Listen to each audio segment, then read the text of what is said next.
On Christmas morning, a frozen bride knocked on the loner rancher's door. The knock came just before first light. I remember because I hadn't slept.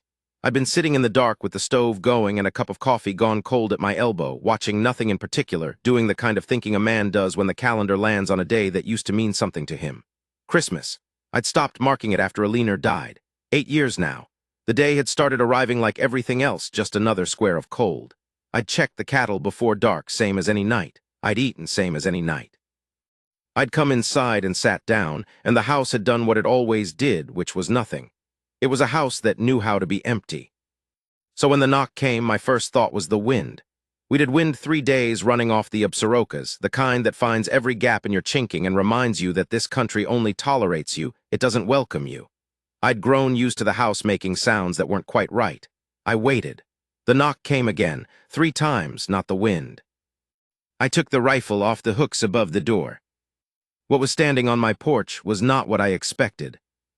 She was wearing white, a dress full and long, the kind women wear in church or at an altar. The whole front of it was gray-brown with frozen mud from the knees down, the hem of the skirt so stiff it barely moved. She had no coat. She had nothing on her head. Her hair was loose, and some of it had frozen at the ends where she'd been sweating from the walk and the sweat had turned, and her lips were that particular dark color that tells you a person has been in the cold long enough that their body has started making decisions about which parts of them to keep warm. She was holding her own elbows, looking at me. She didn't say anything right away. I set the rifle against the doorframe. "Get inside," I said. That was how it started. Her name was Nora Voss. She told me that while I was getting the stove hotter and finding the blanket off the foot of my bed, the wool one heavy, that had been Alina's mother's before it was ours. I put it around her shoulders without thinking about it much, and she pulled it in around herself with both hands and held it there, and for a minute just breathed. I watched the color start to come back into her face. The brown of her skin, the particular darkness returning around her eyes. Her hands were shaking badly, and she wasn't letting herself look at them. She was 26 years old. She told me that too later, like she wanted me to have the facts of her straight. She had dark eyes, not quite brown, not quite anything else. The kind of eyes that are always a little more awake than the rest of a person's face, like something behind them is still running when everything else has gone quiet. Her nose was red from the cold. She had a small scar at her chin, thin and pale, old, not from a fall, I thought, though I didn't ask. Her jaw was set in a way that told me she wasn't going to cry, even though she probably could have justified it.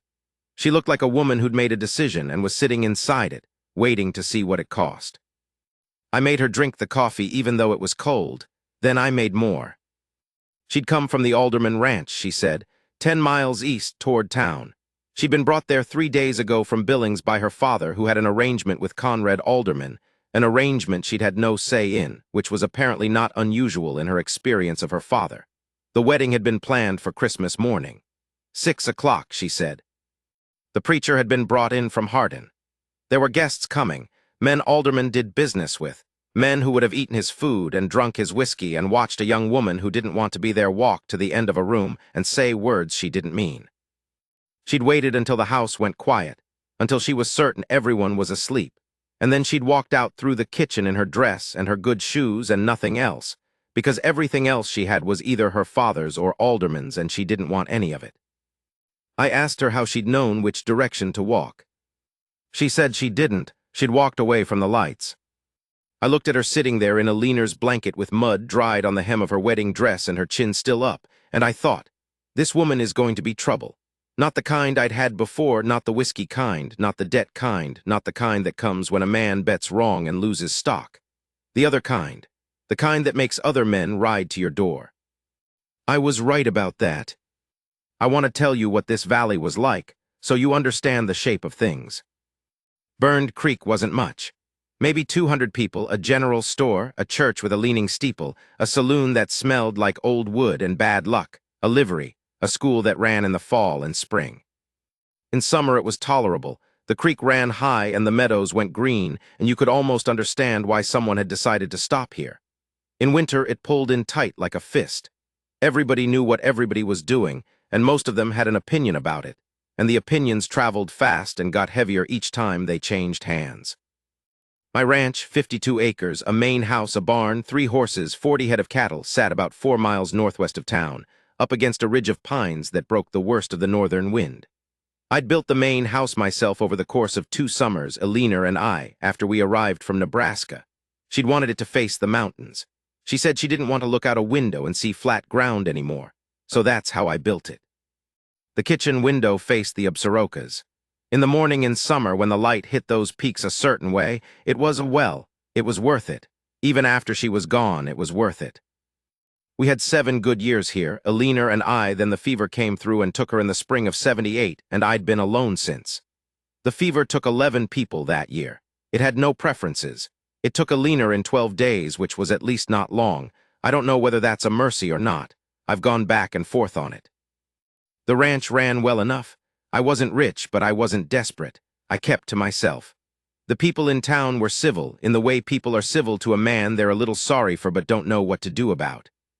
The widows in church tried for a year or so after Alina died, and I wasn't unkind about it, but I wasn't willing either, and eventually they stopped trying. I didn't go to the saloon much. I didn't go to the church at all after the first year. I think they'd decided I was strange and a little sad and largely harmless, which suited me fine.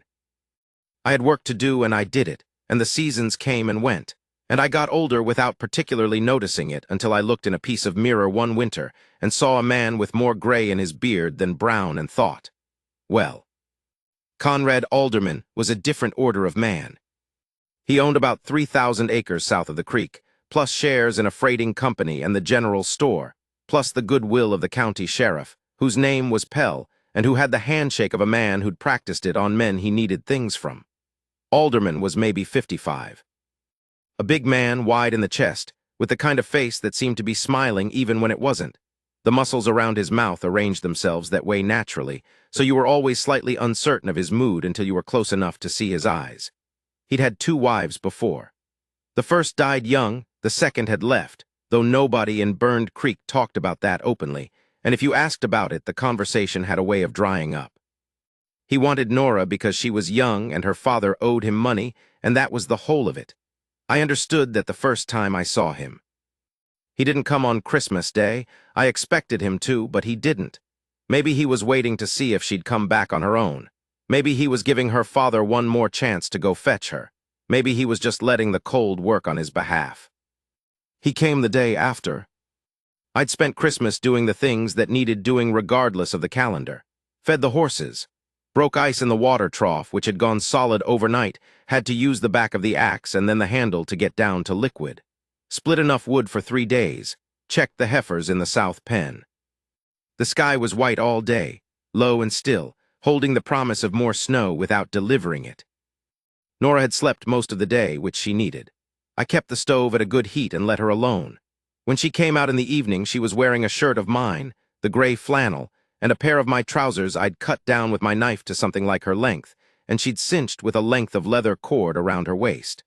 Her dress was hung over the back of the chair nearest the stove to dry out. The mud had dried to powder, and the white had gone a yellowish gray that I don't think was going to come all the way back. She looked at it once, neutrally, and then didn't look at it again. I made beans and salt pork. She sat at the table and ate everything on her plate and didn't make any ceremony of it. Didn't thank me more than once. Didn't perform gratefulness. Just ate like a person who was hungry and needed to eat. I liked that. We didn't talk much, not because it was uncomfortable, it was something else, quieter than uncomfortable. She was still figuring out where she'd landed. I understood that. I let her have it. That night she slept in the bed, and I slept on the floor by the stove with the bedroll and the extra blanket I usually kept in the barn. And the wind hit the north side of the house all night long. And in the morning there was maybe 4 inches of new snow, and the sky was the color of old tin. That was when Alderman came. He brought 3 men with him. I saw them coming from the ridge while I was out checking the fence line on the east pasture, 4 horses moving in a line down the main trail, not hurrying, the way men ride when they're sure of where they're going and want you to know it. I watched them for a minute. Then I went back to the house. Nora was inside at the table. I told her what was coming and watched her face while I told her. She didn't look afraid exactly. She looked like a woman bracing something she'd already decided she wasn't going to run from. Her chin dropped a little that same set. She looked at me and said flat, "I'm not going back." "No," I said, "you're not." I put the rifle by the door, close but not in my hands, and went out on the porch to meet them. Alderman pulled up maybe 20 feet off. He was wearing a good coat, dark wool, and a hat that cost more than most men's saddles, and he had the look of a man who was trying to seem like he wasn't angry and wasn't quite managing it. His 3 men spread out a little on either side, a natural-seeming spread but practiced. I knew all 3 of them by sight. Gantry worked at the livery sometimes, Dutch I'd seen in the saloon. Deacon was the one I watched. He worked for Alderman full-time and had for years. He was a lean man, not young, with pale eyes and no particular expression. The kind of man who is very calm about things that should make a person less calm. "Harlan," Alderman said, "just my name, first syllable like a command." "Alderman," I said, "I think you've got something of mine." I let that sit in the air a moment. The snow was coming down light, just a drift of flakes, enough to hear if you listened. "I've got a woman who walked out of your place on her own legs," I said. "She came here on her own, she's here of her own choosing, that's all I've got." His face did the smile thing. "She's spoken for, there was a legal arrangement." "Between you and her father," I said. "That's 2 men making an arrangement, she wasn't one of them." One of the other riders shifted his horse. Deacon didn't move. Alderman's jaw moved a little to one side. He was used to men like me, quiet, out of the way, not important, capitulating somewhere around this point in a conversation, folding up their dignity and handing it over without making him ask twice. He wasn't quite ready for what I was doing, which was nothing. Just standing there on my own porch looking at him. "You want to think carefully, Harlan," he said. "You don't have a lot of friends in this county." "I don't need friends," I said. "I need you to turn around." It went quiet, the horse's breath steam. Deacon was watching my hands, I kept them loose. Alderman looked at the door behind me for a moment, like he was calculating whether there was a way to go around the outside of this conversation, and decided there wasn't. Not today. Not without it turning into something uglier than he wanted it to be, out here in the open with the snow coming down, and a man standing in a doorway who clearly hadn't decided he had anything to lose. "We'll see," he said, that was all, and he turned and they rode back the way they'd come. I stood on the porch until they cleared the ridge and I couldn't see them anymore. Then I went inside. Nora was standing in the middle of the room. She had the kitchen knife in her right hand, down at her side. She'd been standing there the whole time, listening through the door, and from the way she was standing I think she'd been prepared to come through it. She looked at me for a long moment, and there was something in her face I didn't quite have words for then. I have words for it now. It was the look of a person who has been moved from place to place her whole life by men who saw her as a thing to be managed, and who was seeing, for the first time, someone who had just stood in a doorway and held his ground because she was a reason, and because a reason was enough. She set the knife down on the table. "He'll be back," she said.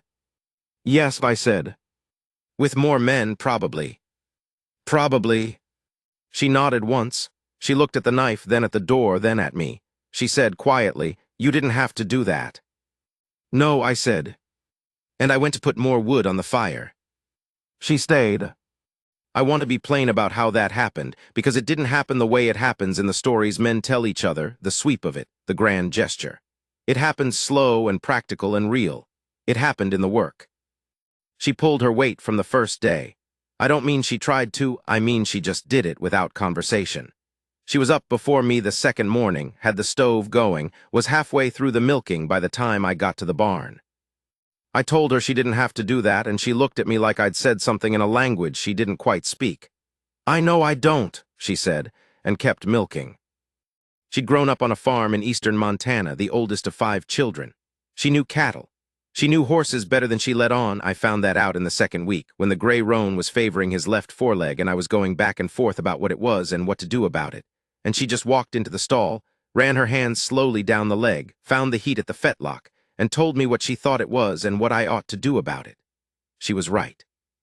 The horse was walking clean inside of a week. We ate together at the table every night. We talked. Not the way I'd talked to Alina. Alina was bright and fast and always 3 thoughts ahead of whatever she was saying out loud, and I'd spent most of our marriage a happy half-step behind her. Nora was different. She thought before she said things. She'd stop in the middle of a sentence sometimes, not because she'd lost the thread, but because she was making sure she actually meant what she was about to say. I liked that about her. I found myself looking forward to dinner in a way I hadn't looked forward to anything in 8 years, specifically to the pauses, to watching her take the time to get it right. I fixed up the small room off the back of the house. It had been storage old saddle gear, a broken cane chair, 2 crates of household things I'd never unpacked from Nebraska, things Alina and I had meant to find a place for that had never found their place. I cleared all of it out, took the crates down to the barn, set the chair out back to deal with later. I put in the cot, found a lamp that worked and cleaned its globe. I cut a new piece of oilcloth for the window, the old one having gone brittle.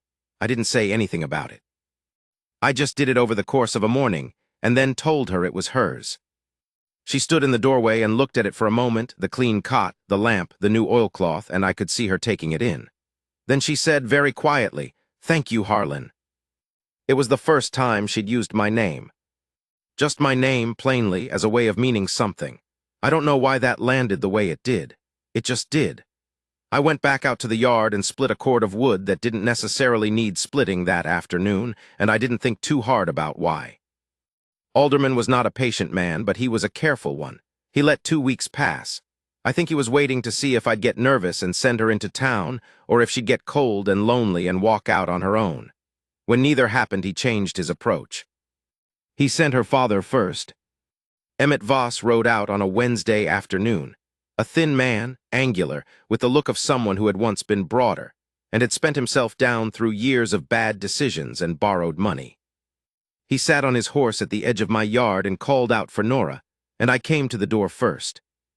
I told him she'd hear him if she wanted to come out, and that was her choice to make.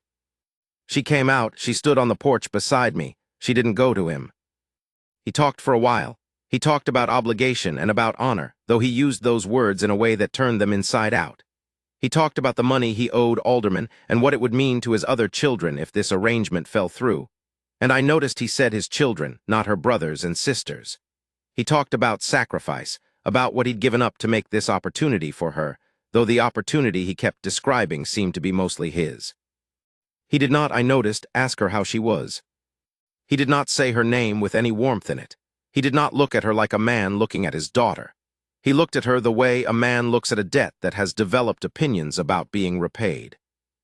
When he ran out of that line of talk, he switched to guilt. What people would say, what it would do to the families standing in Billings, what her mother would have thought. He said that last one twice. Her mother, I gathered, had been dead some years. Nora said, "Goodbye, Papa." Just that, quiet, not angry, just final. He sat there a while longer looking at her, and I think he was waiting for her to crack, for the upbringing to win over the decision, for the weight of the years to pull her back in line. It didn't. She stood there on my porch in my too large shirt and her leather-corded trousers and her bare feet in the cold air, and she looked at her father with those clear, dark eyes, and she did not crack. He rode away. I watched him go. When I came back inside, Nora was standing at the window with her arms crossed, looking at the middle distance between the glass and whatever she was actually seeing. She wasn't crying. I didn't say anything. I went to the stove and started on supper, and after a while she came and stood beside me and picked up the other knife and started cutting the potatoes without being asked, and that was that. The next thing Alderman tried was the law. Sheriff Pell came out in the second week of January, official-like, on a gray horse, with a folded paper and his civil manner. He sat across my table and laid the paper down, and it apparently said that Nora Voss had been contracted in a legal arrangement as regards her marriage to Conrad Alderman, and that the consideration had been paid, and that her presence on my property was a matter requiring resolution. I read it carefully. I asked him where on it Nora's name appeared as a signatory. He said, well, her father had signed on her behalf. I asked him how old Nora was. He said, well, she was 26. I asked him whether the law in this territory held that a 26-year-old woman's consent to marriage could be signed away by her father as a financial instrument, and whether he was personally prepared to ride back to town and explain that position to the district judge in Billings, whose name was Harker, and who had a particular interest in questions of women's legal standing that he'd made plain in several published opinions. Pell sat with his coffee cup for a while. He folded the paper up. He said he'd look into the matter. He rode away. That paper was never mentioned again. The weeks that followed had a rhythm to them that I found myself settling into in a way I hadn't expected. Not because of the particular events of it, most days nothing happened except the work, but because of the shape of the days. The two of us moving through the same house and the same yard and the same cold without getting in each other's way, without needing to explain ourselves. The shorthand that develops when two people work in the same space long enough and both of them are willing to just do the next thing without making a production of it. Nora didn't ask me after Pell left why I was doing all of this. I think she'd decided she wasn't going to account for me that way anymore, but she asked me once about a leaner. We were in the barn, mid-January, dealing with a breech delivery on the young cow, both of us in up to the elbows in a situation that was not particularly dignified, and she said without looking at me, "How long were you married?" 7 years, I said. She died here. In the spring, fever. She was quiet while we worked. Then, do you still miss her? It was a real question, not polite, not testing anything. She asked it the way she asked everything, like she'd thought about whether to ask it first and decided it was worth asking. Some days, I said, less like missing now, more like something that's just part of the ground. It doesn't hurt the same way, it's just there. She nodded at that. I think it made sense to her, to a woman who understood what it meant to carry something that didn't have a clean resolution. The calf came through, a heifer small but breathing. We got it on its feet. Nora sat back against the wall of the stall with her hands on her knees and her face red from the cold and the effort, and she watched the calf take its first steps, all 4 legs shaking, uncertain but upright, and she smiled. Not a polite smile, not a social one. A real one, wide and sudden, the kind that a person can't choose or time. I hadn't seen many of those from her yet. I thought about it for several days afterward, which I tried not to think too hard about. The last thing Alderman tried was the direct thing. End of January, I've been expecting it for 2 weeks. He'd run out of the softer methods, and soft had never been his natural ground anyway. He came at night. 4 men, Deacon and 3 I didn't recognize, probably hired in from somewhere beyond the county where they wouldn't be recognized. They came quiet, no lanterns, moving through the tree line to the north. I heard the horses before I heard anything else, the particular sound of a shod horse going slow in snow, trying not to make noise, which actually makes a different kind of noise if you know what to listen for. I'd grown up knowing what to listen for. I was dressed and had the rifle before they reached the yard. Nora was up too. She came out of her room with the kitchen knife. She'd been carrying it in there at night for weeks, and I handed her the old Colt from under the bed without discussion. She took it, checked the cylinder in a way that told me this was not her first time holding a revolver, closed it, held it down at her side. I went to the front door. I didn't open it. Alderman's voice came from the yard. "Harlan Cade, I've been patient." "No, you haven't," I said. "You've been careful, those aren't the same thing." "Send the girl out?" "No." The silence that followed had a weight to it. The wind had dropped. The snow in the yard was blue in the moonlight. "There's 4 of us," he said. "I know there are," I said. "And I've got good cover on the door and both windows. And I know this ground in the dark and you don't know it at all. And if Deacon takes 1 more step toward the east corner of the house, I'm going to put a round through the wall right where he's standing, and we can see what happens after that." A pause. Deacon's boots stopped. "This is over something that isn't worth dying for," Alderman said, and his voice had changed quality, still controlled, but something underneath it now that wasn't there before. "I know it isn't," I said, "so go home." Another long quiet. I could feel Nora 4 feet behind me without turning to look, the small sound of her breathing, steady. I thought about what it had cost her to stand there quiet in the dark while men decided her life outside a door. I heard Alderman say something low to his men, then the sound of horses beginning to move, the sound of it getting smaller, heading back north through the tree line. I waited, counted to 200 slow. Then I opened the door and went out on the porch and stood in the cold until I was certain. When I came back in, Nora was still standing where she'd been, the Colt down at her side, looking at me. The lamp on the table was the only light, low and yellow, and she was standing there in my shirt and her cut-down trousers with her feet bare on the cold floor and her hair loose, and she was looking at me, and on her face was not relief, and it was not gratitude. It was something plainer than both of those. It was the look of a person who has come to a decision through the evidence, who has watched someone be a thing, and has decided that the thing she watched him be is what she is choosing. Not what she's grateful for, what she's choosing. She set the Colt on the table. She crossed the room and put her arms around me. Not desperate, not shaking, just cert, the way you do a thing when you've finished deciding about it and there's nothing left but the doing. Her head against my chest, her hands flat on my back. I put my arms around her and I held on, and I felt her breathe in against me. She said against my shirt, "I'm not leaving." I said, "I know." "I mean ever," she said. "I want you to know that I mean ever." I held her tighter. I didn't say anything. I didn't need to. Outside, the snow was coming down again, quiet and steady, and through the window I could see it covering the tracks in the yard, laying a clean white sheet over everything that had just happened. I should tell you what happened with Alderman, because I won't have you think this ends with me holding a woman in my house and hoping for the best. 3 weeks later, I rode into Billings. I spent 3 days there. I talked to a lawyer named Croft who wore eyeglasses on a cord and spoke carefully and knew the marital contract statutes in the territory the way a man knows his own pasture. I gave him everything I needed to give him. I also spent a long afternoon with a man I'd served alongside years before, who now worked in the territorial land office and had a certain knowledge of the history of Alderman's freighting contracts and the particular way he'd come to own 2 parcels of land in the early 70s that did not entirely align with the official records. What I brought back was not exactly a weapon, more like a door that could be opened, a door that Alderman would very much prefer stay closed.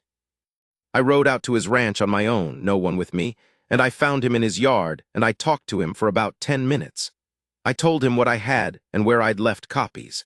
I told him I had no interest in his business affairs or his land holdings or his standing in the county. I told him plainly that if he left Nora Voss alone for the rest of her natural life, the papers with Croft would stay with Croft, and that would be the end of it. And if he didn't, the territorial judge and the Billings Gazette would have everything they needed by the first mail coach in spring. He looked at me for a long time after that.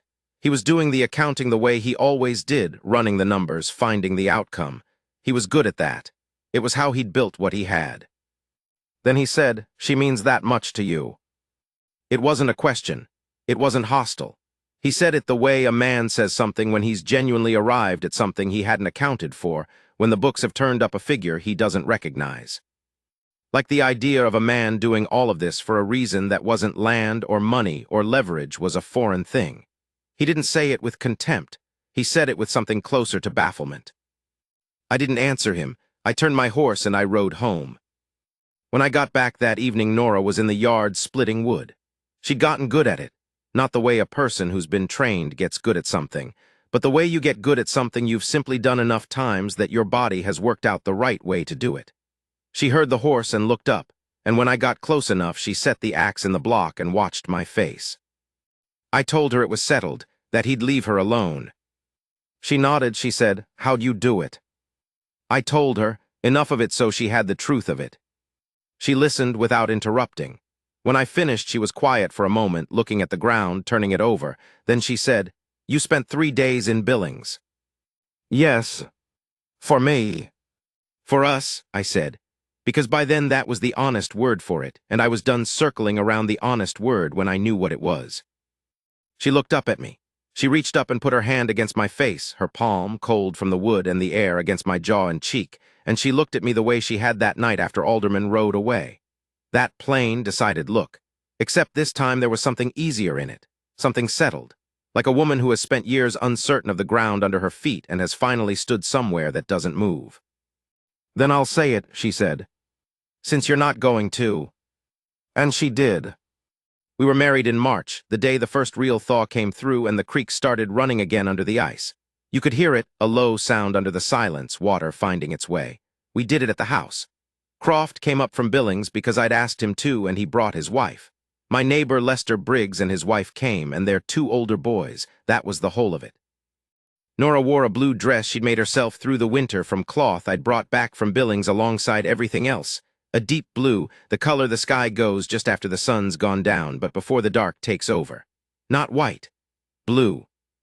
I remember standing there in my own front room with Croft saying the words and the smell of the coffee Lester's wife had put on, and the sound of the creek outside the window just beginning to run, and Nora's hand in both of mine, and I thought about what this room had been like for 8 years. The same furniture, the same light through the same windows, The same silence every evening that I'd learned to stop noticing because noticing it only told you what it was. A man living inside a shape he'd worn smooth. I want to say something about that. About what I was those 8 years before she knocked on my door. I was a man doing his work. I was a man getting through the seasons.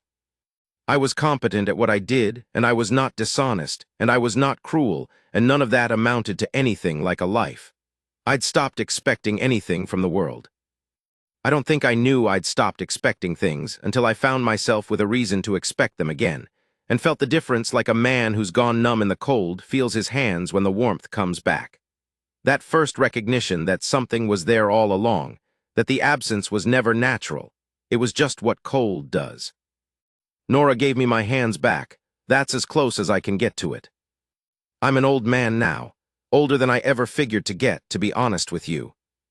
The ranch is different than it was, more acres, better stock. A new barn I built with my son Eli the summer he turned 17. The two of us working from first light to last for 3 months and getting it done. Nora's kitchen garden has swallowed half the south yard.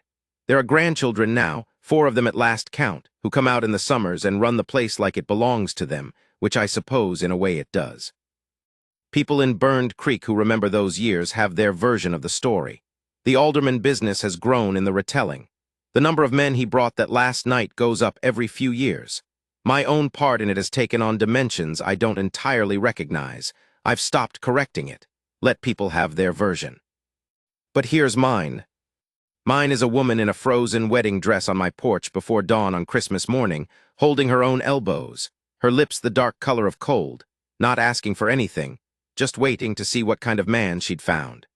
Mine is a leaner's wool blanket around her shoulders and bad coffee, and a table with 2 chairs that had only ever needed one. Mine is the splitting of wood, and the mending of fence, and the breech delivery of a calf, and the gray roan's bad leg, and 2 people finding the shorthand of working alongside each other without making a production of it. Mine is a man standing in his own doorway in his own cold on his own ground and saying no to men who'd never heard it from him before, and finding out that no was the whole thing. That was all it took. Just the willingness to stand there and say it like you meant it, because you did. Mine is Nora's cold hand on my jaw in the yard, and her voice saying what she said. Mine is this, that the woman who walked away from everything, away from the lights, into the dark and the cold, with nowhere to go and no plan, she walked toward me. Even if she didn't know that yet, she was walking toward me. And I have never been the same man since. I go out most mornings before the house wakes up. Old habit, years old now. I walk the fence line on the east pasture, the one that faces the Absarokas, and the mountains are there like always, big and cold and indifferent and beautiful in a way that has nothing to do with me, which I appreciate. I'm a small thing standing in front of a large thing, and the large thing doesn't care, and that's fine. Some mornings I think about all the Christmas mornings there have been since that one, Eli's first Christmas, when he was 6 months old and didn't understand any of it but seemed pleased about the noise. The year the barn caught a corner of fire, and we spent Christmas Eve putting it out and sat up all night watching to make sure it didn't come back. The years the grandchildren started coming, and the house stopped being quiet in any season. All the mornings between that first one and this one. And I think sometimes about what it is to be a man in this world. The particular way a man can spend his whole life doing the right things, the work, the honesty, the decency, and still feel like he's not quite been seen for it. Like the tree that stands through every winter and the spring and no one particularly marks it standing. I was that tree for a long time. I got along. I didn't need to be seen. I told myself I didn't need it. But we do need it. We do. The work means more when someone who has chosen you is watching. The morning is better when you know someone is going to look up when you come through the door. The cold is it's just less cold. When I come back inside, she's usually already up, the stove going, the smell of coffee. She looks up when I come through the door. After all these years, she still looks up. That small thing, that direct look just long enough to say, I know you and I'm glad you're here, that thing. I hang my coat on the hook. I pour my coffee. I sit down at the table where we have sat 10,000 mornings, and outside the window the Absarokas are bright in whatever the light is doing, and the day is beginning, and I am. What's the right word? I am a man who knows where he is.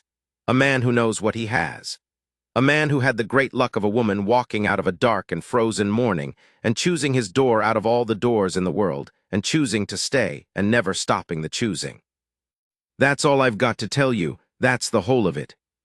That's enough.